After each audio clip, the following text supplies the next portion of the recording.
haddaba waxaan samaynayaa inaan icon ka yara saddexda dhibcood soo furto effects aan doorto halkan aan ka soo qaato saameynta loo yaqaan alter key muuqaalkayga aan ku sii dhextaayo effect control-kayga intaan ku soo noqdo anigoo hoos u wadaya xagga ay key color ay ku qorantay either barka intaan soo furto meesha dambe amba daahii dambe cagaarka aan ku dhufto sawirkayga imika aan ka daba qaaday background-kii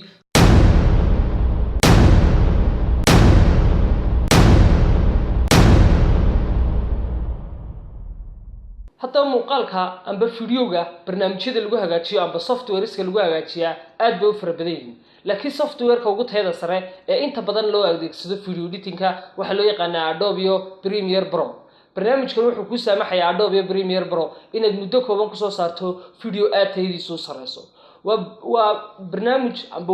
waa software ku saamaxaya inaad qaab walba oo videoga loo hagaajiyo haday tahay muuqaalkiisa midabkiisa jarjaristii isku daristii codka hagaajintiisii iyo inaad walibana muuqaalkaaga ka jarto daaha dambe ee loo yaqaano daaha akhtarka amba green screen-ka ee luqadda qalaad ku noqonaya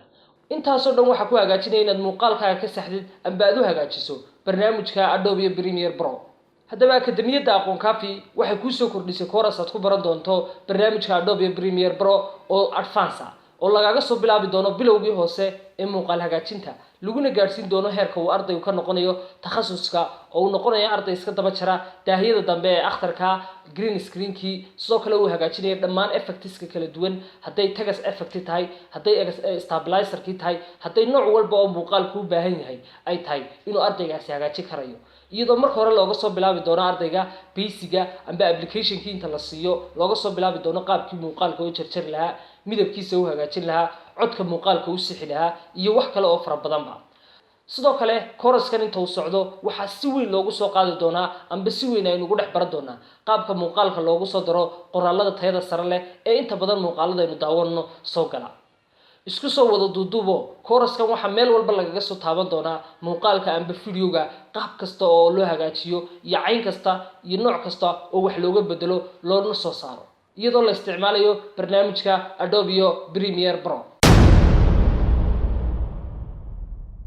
haddaba maxaad sugaysaa maanta bay iska diiwaangeli korna u qaad xirfadaada iyo aqoontaada aad u leedahay muuqaal hagaajinta si aad isku diiwaangelisana waxaad booqan karaysaa aqoonkafi.com amba waxaad tagi karaysaa inaad application-ka aqoonkafi haddii aad mobilka isticmaalaysay Play Store-ka mobilka ay kala soo degto kadibna labadoodaba waxaad daawan doontaa muuqaalka ugu horeeya ee ku soo bixi doona balanteenu waa inaynu ku kulanno course-ka gudihiisa aniga oo Axmed Cabdi Maxamed ayaa idin soo tabin doona idin lana socodsiin doona inta uu course-kan socdo hadduu Allah awood leh inoo ogolaado